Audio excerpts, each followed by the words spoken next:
mak yang buat ni kamu. Nampak ni kamu? Kamu tak percaya kamu mari datang. Assalamualaikum Cik Pa.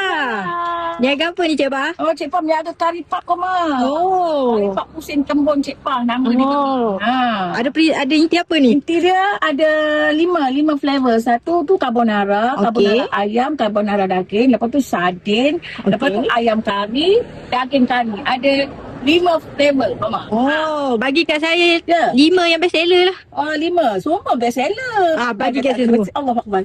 Dia yang kamu yang makan yang kamu tu, pusingnya kamu. Kamu tengok pusingnya. Ha. Cantik lah. Nampak? Pusung sampai mak pakai. Ini sardin kamu, wala panas kamu.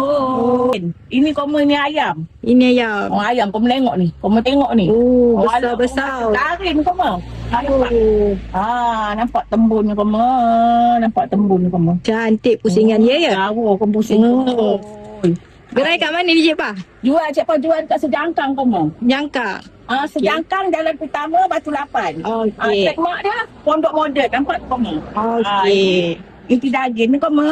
Inti daging. Carbonara kamu. Ini best seller carbonara kamu. Oh, nampak ni ha. Nampak ni pusingnya. Nampak ni kamu pusing. Ini makan satu kenyang. Nyado boleh makan satu kamu. Bukan nak ngecek kamu dah. Nampak ni kamu. Okey Kak, yang ni berapa ni Cik Pa? Ini RM3 9 kupang satu biji. Kamu.